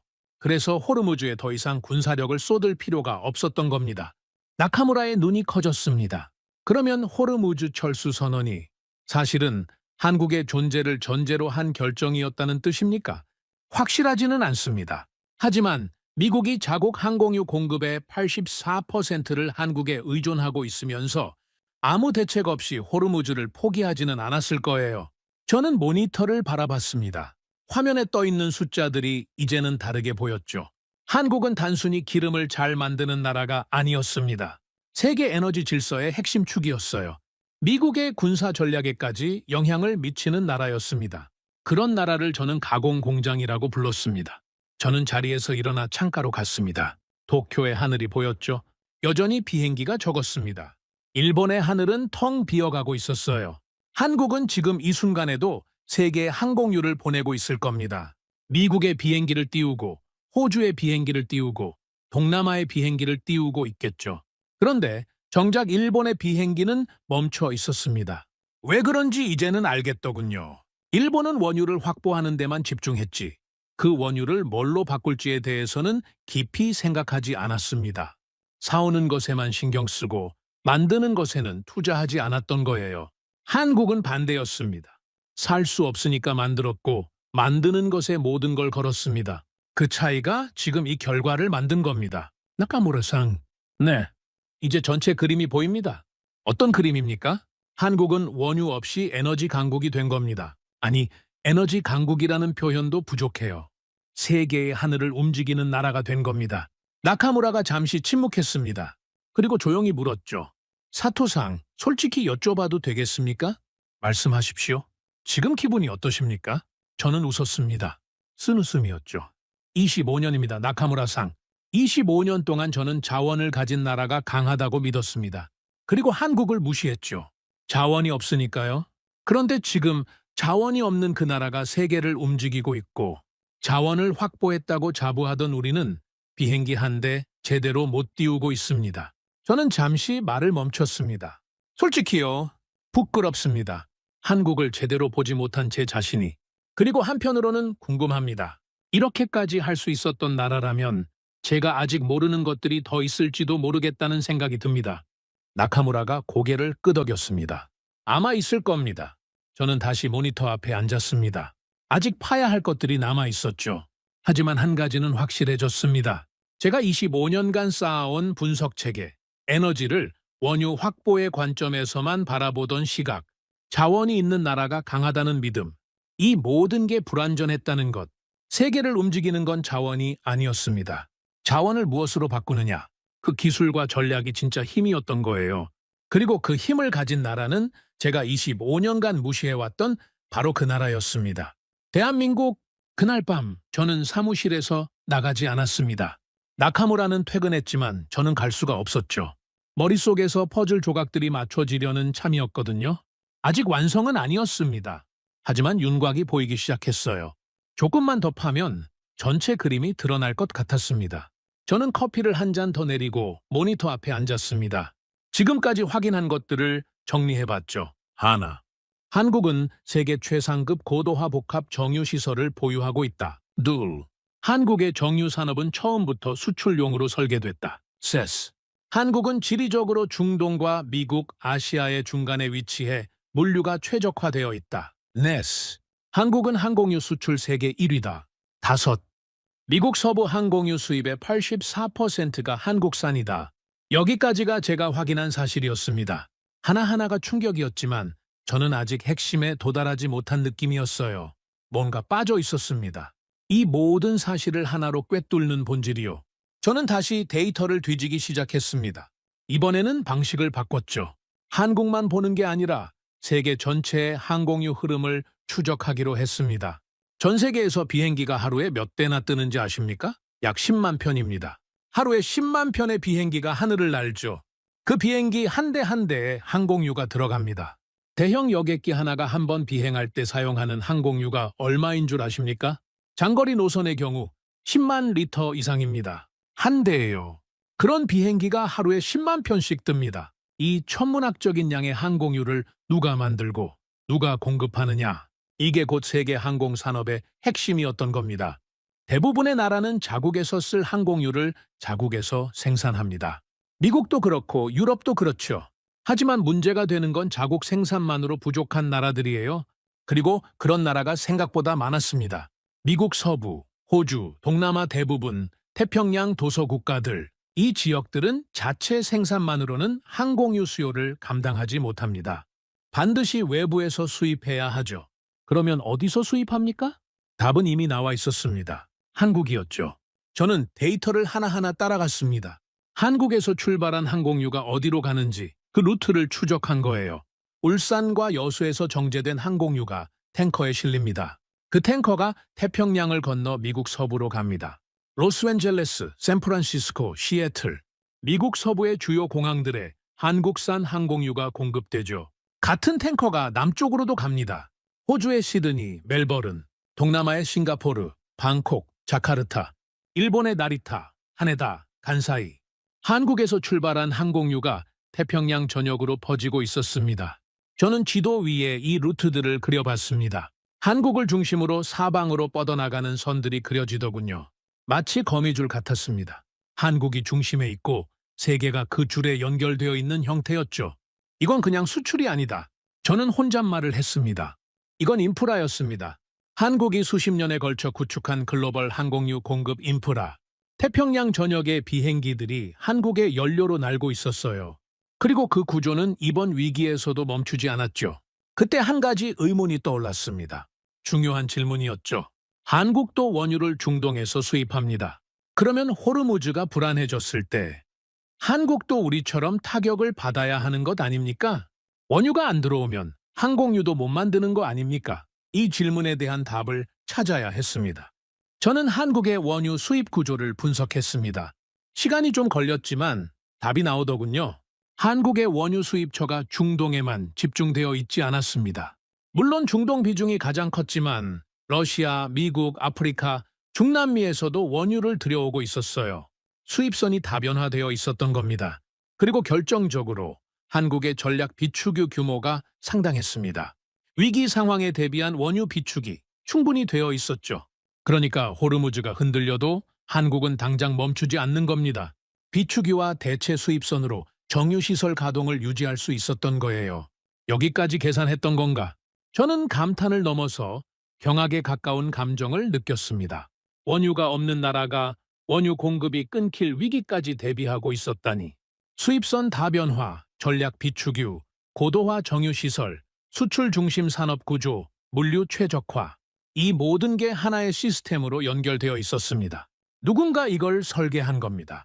아니, 수십 년에 걸쳐서 한 세대가 아니라 여러 세대가 이어서 만들어 온 거예요. 저는 의자에서 일어나 사무실 안을 걸었습니다. 다리가 떨리더군요. 흥분이었는지 충격이었는지 구분이 안 됐습니다. 그리고 그 순간 모든 퍼즐이 맞춰졌습니다. 한국이 왜 이 위기에서 유일하게 살아남아 있는지, 왜 미국조차 한국에 의존하는지, 왜 세계가 한국을 향하고 있는지. 한국은 처음부터 다른 게임을 하고 있었습니다. 일본을 포함한 대부분의 나라들은 자원을 확보하는 게임을 했죠. 원유를 누가 더 많이, 더 안정적으로 사오느냐. 그게 에너지 안보의 전부라고 생각했습니다. 하지만 한국은 자원을 변환하는 게임을 했습니다. 원유가 없으니 사와야 했죠. 그건 어쩔 수 없었습니다. 하지만 사온 원유를 세계에서 가장 비싸고 가장 필수적인 제품으로 바꿔서 되팔았습니다. 원유를 산 가격보다 몇 배나 비싼 가격으로요. 이게 한국의 전략이었습니다. 원유를 가지는 것보다 원유를 바꾸는 것이 더 강하다. 자원을 소유하는 것보다 자원을 변환하는 기술을 가지는 것이 더 위력적이다. 한국은 그걸 증명해낸 거예요. 저는 다시 자리에 앉았습니다. 그리고 아까 정리해둔 5가지, 사실 밑에 한 줄을 더 적었습니다. 6. 한국은 자원을 가진 나라가 아니라 자원을 변환하는 나라다. 그리고 그게 자원을 가진 것보다 더 강하다. 이게 본질이었습니다. 제가 찾던 핵심이요. 그 순간 트럼프의 발언이 다시 떠올랐습니다. 호르무즈는 각자 알아서 해결하라. 미국은 동맹국을 도울 필요가 없다. 이 발언의 진짜 의미가 이제야 선명하게 보였습니다. 미국은 호르무즈를 포기한 게 아니었어요. 호르무즈가 막혀도 미국의 하늘은 멈추지 않는다는 걸 알고 있었던 겁니다. 한국이 있으니까요. 한국의 항공유가 미국 서부를 지탱하고 있으니까요. 세계는 이미 한국을 향하고 있었습니다. 호르무즈가 답이 아니라 한국이 답이었던 거예요. 그런데 일본은 그걸 몰랐습니다. 아니, 알려고 하지 않았죠? 저를 포함해서요. 사무실의 시계가 새벽 2시를 가리키고 있었습니다. 저는 6시간 넘게 데이터를 파고 있었던 거예요. 하지만 피곤하지 않았습니다. 머릿속이 맑았죠. 오히려 25년 만에 처음으로 세상이 선명하게 보이는 기분이었습니다. 창밖을 봤습니다. 도쿄의 밤은 고요했죠. 하늘에는 비행기 불빛이 보이지 않았습니다. 저는 그 어두운 하늘을 바라보면서 생각했습니다. 일본은 자원을 가졌다고 믿었습니다. 중동의 원유를 91% 확보했다고 안심했죠. 30년 장기 계약이 있으니 안전하다고 자부했습니다. 그 시스템을 만든 제가 누구보다 확신했어요. 하지만 그 확신이 독이 됐습니다. 확보했다는 안심이 더 나아가지 못하게 만들었던 거예요? 왜 더 좋은 정유시설에 투자하지 않았을까요? 왜 항공유 같은 고부가가치 제품에 집중하지 않았을까요? 왜 수출 경쟁력을 키우지 않았을까요? 답은 간단합니다. 필요가 없다고 생각했으니까요. 원유만 안정적으로 사오면 된다고 믿었으니까요. 한국은 달랐습니다. 한국에는 원유가 없었습니다. 그래서 안심할 수 없었죠. 항상 불안했을 겁니다. 원유 가격이 오르면 어떡하지? 공급이 끊기면 어떡하지? 그 불안이 한국을 움직이게 했습니다. 원유가 없으니까 원유에 의존하지 않는 방법을 찾았습니다. 원유를 사오되 그 원유로 세계에서 가장 비싼 것을 만들어 팔면 원유를 산 비용보다 더 큰 이익을 얻을 수 있죠. 그러면 원유값이 아무리 올라도 버틸 수 있습니다. 그게 한국의 답이었던 거예요. 없었기 때문에 만들었고, 불안했기 때문에 대비했고, 작았기 때문에 더 정교해졌습니다. 그리고 그 결과가 지금 이 순간입니다. 세계의 비행기가 한국의 연료로 날고 있는 이 순간이요. 우리는 자원을 가졌지만 그들은 하늘을 움직이는 기술을 가지고 있었다. 저는 그 말을 소리내어 읊었습니다. 새벽에 텅 빈 사무실에서 혼자요. 맞는 말이었습니다. 뼈 아프게 맞는 말이었죠. 일본은 자원을 쫓았습니다. 원유를 확보하는 데 모든 것을 걸었죠. 한국은 기술을 만들었습니다. 자원이 없었으니 자원보다 더 강한 것을 만들어야 했습니다. 그리고 지금 자원을 가진 쪽이 멈춰 있고 기술을 가진 쪽이 세계를 움직이고 있었습니다. 이건 경쟁의 결과가 아니었습니다. 차원이 달랐어요. 같은 게임을 한 게 아니었으니까요.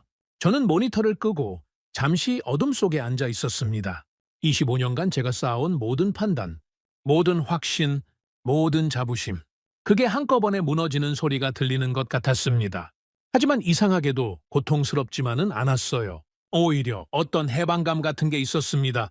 틀렸다는 걸 인정하는 순간, 오히려 시야가 넓어지는 그런 느낌이요. 25년간 보지 못했던 것들이 지금은 선명하게 보였으니까요. 대한민국이라는 나라가요. 저는 새벽 3시에 사무실을 나왔습니다. 택시를 타고 집으로 향하면서 도쿄의 밤거리를 바라봤죠. 거리는 평소와 다를 것 없었지만 제 안에서는 모든 것이 바뀌어 있었습니다. 내일 나카무라에게 이야기해야 할 것들이 있었습니다. 그리고 회의에서 말해야 할 것들도요. 하지만 그건 내일의 일이었죠. 지금은 그냥 이 순간을 느끼고 싶었습니다. 25년간 틀려왔다는 사실을 받아들이는 이 순간을, 그리고 처음으로 진실을 본 이 순간을요. 택시 창문 너머로 비행기 한 대가 멀리 보였습니다. 아마 한국에서 온 비행기가 아닐까 그런 생각이 들었습니다. 근거는 없었죠. 하지만 이상하게 그렇게 느껴졌습니다. 한국의 연료로 날고 있는 비행기, 한국의 기술이 띄운 비행기. 저는 그 불빛을 한참 바라봤습니다. 다음 날 아침, 저는 회의실에 가장 먼저 도착했습니다. 테이블 위에 서류를 펼쳐놓고 앉아 있었죠. 나카무라가 만든 보고서, 제가 밤새 정리한 데이터, 그리고 글로벌 항공유 교역 지도, 전부 테이블 위에 올려놓았습니다. 하나하나 다시 들여다봤습니다. 밤새 확인한 것들이었지만 아침 햇살 아래서 다시 보니까 또 다른 무게가 느껴지더군요. 사람들이 하나둘 들어왔습니다. 나카무라, 야마모토, 우에다. 그리고 이번 위기 대응을 위해 급히 소집된 임원 4명이 추가로 자리에 앉았죠. 야마모토가 회의를 시작했습니다. 오늘 현황부터 간단히 보고하겠습니다.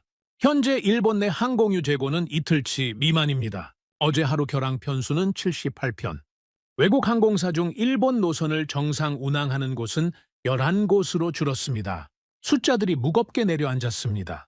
하지만 저는 이미 이 숫자들에 놀라지 않았죠. 며칠간 이 숫자들의 추락을 지켜봐왔으니까요. 대응 방안 논의로 넘어가겠습니다.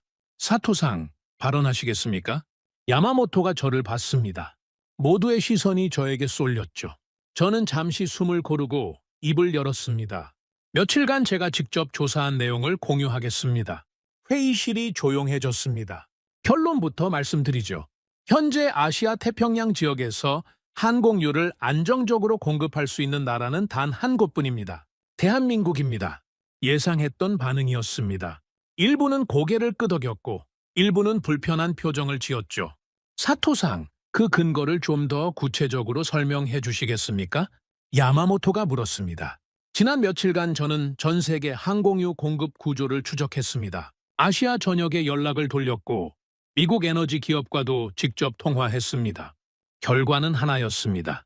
중국은 수출을 전면 중단했고 태국도 중단했고 인도네시아, 인도, 싱가포르, 대만 전부 같은 상황입니다. 미국은요? 우에다가 물었습니다. 미국은 다른 문제입니다. 물량이 없는 게 아니라 줄 수 없는 겁니다. 미국 서부 항공유 수입의 84%가 한국산입니다. 미국 입장에서 한국과의 공급 관계를 흔드는 건 자기 목을 조르는 것과 같지요. 그래서 일본에 물량을 돌리는 것 자체를 꺼리고 있습니다. 회의실에 무거운 침묵이 내려앉았습니다. 84%라고요? 미국이 한 나라에 그 정도를 의존한다는 겁니까? 임원 한 명이 물었습니다. 네. 그리고 이건 미국만의 이야기가 아닙니다. 저는 테이블 위에 교역 지도를 펼쳤습니다. 한국의 항공유는 미국 서부, 호주, 동남아 각국, 일본을 포함해서 아시아 태평양 전역으로 수출되고 있습니다. 수출 대상국이 수백 개가 넘습니다. 그리고 이번 위기에서도 한국의 수출량은 줄지 않았습니다. 오히려 늘었죠. 야마모토가 지도를 한참 들여다봤습니다. 사토상, 한 가지 묻겠습니다. 한국도 원유를 수입하는 나라 아닙니까? 호르무즈가 불안해진 상황에서 한국은 왜 멀쩡한 겁니까? 제가 똑같은 의문을 가졌습니다. 그래서 확인해봤죠. 저는 한국의 원유 수입 구조 자료를 꺼냈습니다. 한국은 원유 수입선을 다변화해왔습니다. 중동 비중이 가장 크지만 러시아, 미국, 아프리카, 중남미에서도 원유를 들여오고 있죠. 호르무즈가 막혀도 다른 루트에서 원유를 확보할 수 있는 구조입니다. 거기에 전략 비축유 규모도 상당하고요. 그러니까 위기 대비까지 되어 있었다는 겁니까? 네, 원유가 나지 않는 나라이기 때문에 오히려 더 철저하게 대비한 겁니다. 회의실이 술렁였습니다. 여기저기서 작은 목소리가 오갔죠. 잠깐만요, 사토상. 한쪽 끝에 앉아있던 재무 담당 임원 다나카가 손을 들었습니다. 지금 말씀을 듣고 있자니 한 가지 이해가 안 되는 게 있습니다. 한국이 그렇게 대단한 항공유 생산국이라면 왜 저희는 이걸 지금까지 몰랐습니까? 저도 에너지 분야에 20년 가까이 있었지만 한국의 항공유 산업이 이 정도인 줄은 전혀 몰랐습니다. 좋은 질문이었습니다. 그리고 아픈 질문이었죠. 다나카상, 솔직히 대답하겠습니다. 저는 잠시 말을 멈췄습니다. 이 말을 하는 게 쉽지 않았거든요. 몰랐던 게 아닙니다. 보지 않았던 겁니다. 회의실이 조용해졌습니다. 저를 포함해서 일본 에너지 업계는 한국을 진지하게 바라본 적이 없었습니다. 자원이 없는 나라, 원유를 사다가 가공하는 수준의 나라. 그렇게만 생각했죠. 관심을 가질 이유가 없다고 판단했습니다. 아무도 말을 하지 않았습니다. 하지만 현실은 달랐습니다. 한국은 단순히 원유를 가공하는 나라가 아니었어요. 세계 최상급 고도화 복합 정유 시설을 보유하고 있고 정유 산업을 처음부터 수출용으로 설계했고 지리적으로 물류의 중심에 위치해 있습니다. 이 세 가지가 결합되면서 한국은 항공유 수출 세계 1위가 됐습니다. 야마모토가 팔짱을 끼고 고개를 숙였습니다. 생각에 잠긴 모습이었죠. 사토상, 야마모토가 천천히 입을 열었습니다. 지금 이 자리에서 우리가 결정해야 할 건 하나입니다. 한국에서 항공유를 긴급 수입하는 방안을 추진할 것인지 아닌지. 저도 같은 생각입니다. 당신의 의견은 어떻습니까? 며칠 전이었다면 저는 반대했을 겁니다. 자존심이 허락하지 않았겠죠. 일본이 한국의 연료를 구한다? 그건 말이 안 된다고 했을 겁니다. 하지만 지금은 달랐습니다. 야마모토상, 이건 자존심의 문제가 아닙니다. 저는 회의실을 둘러봤습니다. 지금 일본의 하늘이 멈추고 있습니다. 매일 수십 편의 비행기가 뜨지 못하고 있고 외국 항공사들은 일본을 떠나고 있습니다. 재고는 이틀치도 남지 않았죠. 이 상황에서 우리가 선택할 수 있는 건 많지 않습니다. 저는 잠시 숨을 고르고 말을 이었습니다. 한국은 지금 이 순간에도 세계에 항공유를 공급하고 있습니다. 미국의 비행기를 띄우고 호주의 비행기를 띄우고 동남아의 비행기를 띄우고 있죠. 그 나라가 우리 바로 옆에 있습니다. 회의실에서 작은 한숨 소리가 들렸습니다. 저는 며칠간 이 나라를 추적하면서 많은 것을 깨달았습니다. 아무도 말을 하지 않았습니다. 저를 바라보고 있었죠. 한국은 기름이 한 방울도 나지 않는 땅에서 시작했습니다. 아무것도 없었어요. 자본도 부족했고 기술도 없었고 중동과의 관계도 우리만큼 깊지 않았습니다. 저는 그래서 그 나라를 무시했죠. 가공 공장이라고 불렀습니다. 목소리가 약간 떨렸지만 멈추지 않았습니다. 하지만 그 나라는 없는 것을 탓하지 않았습니다. 원유가 없으면 원유보다 더 비싼 걸 만들면 된다. 그렇게 생각한 거예요. 그리고 수십 년에 걸쳐서 세계에서 가장 만들기 어려운 연료를 만드는 기술을 완성했습니다. 영하 50도에서도 얼지 않는 불순물 하나 없는 비행기의 생명과 같은 연료를요. 저는 지도를 가리켰습니다. 이 나라가 만든 항공유가 지금 태평양 전역을 날아다니고 있습니다. 미국의 공항을, 호주의 공항을, 동남아의 공항을 채우고 있죠.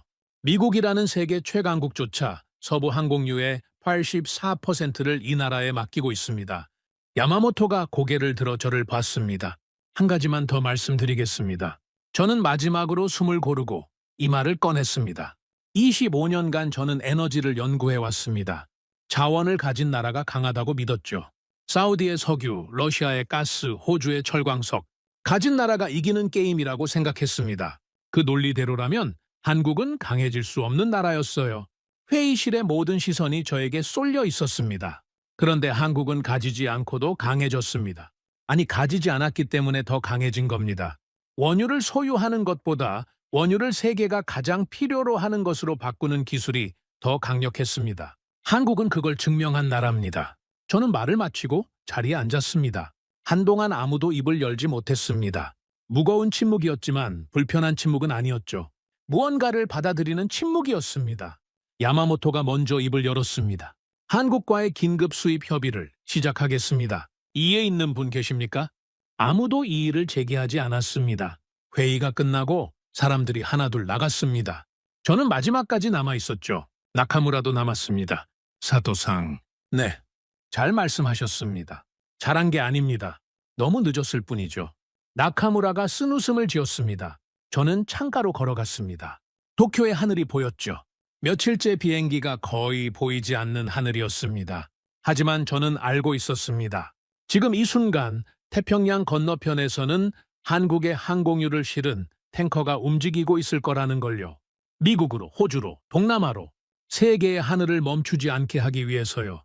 기름 한 방울 나지 않는 땅에서 시작한 나라가 세계의 하늘을 움직이고 있었습니다. 저는 25년간 에너지를 연구해왔지만 이런 나라는 처음이었습니다. 아무것도 없었기 때문에 모든 것을 만들어낸 나라. 자원이 없었기 때문에 자원보다 더 강한 것을 가진 나라. 대한민국, 저는 그 나라의 이름을 가만히 되뇌었습니다. 그리고 그건 저 혼자만의 감탄이 아니었을 겁니다. 지금 이 순간 미국도, 호주도, 동남아도 세계 항공산업에 종사하는 모든 사람들이 같은 이름을 떠올리고 있었겠죠. 세계의 비행기를 띄우는 나라, 하늘을 움직이는 나라. 저는 창밖을 바라보며 한 가지만큼은 확신할 수 있었습니다. 이 나라를 무시했던 25년이 틀렸다는 것. 그리고 이 나라의 진짜 가치를 세계가 알아가는 것은 이제 겨우 시작이라는 것. 오늘의 사연은 여기까지입니다. 구독과 좋아요는 영상 제작에 아주 큰 힘이 됩니다. 지금까지 감동테라스 저는 소희였습니다. 오늘도 우리 구독자님들의 가정에 따뜻한 행복이 가득하시길 진심으로 바라겠습니다. 긴 영상 끝까지 시청해주셔서 정말 감사합니다. 내일 더 좋은 이야기로 찾아뵙겠습니다. 감사합니다.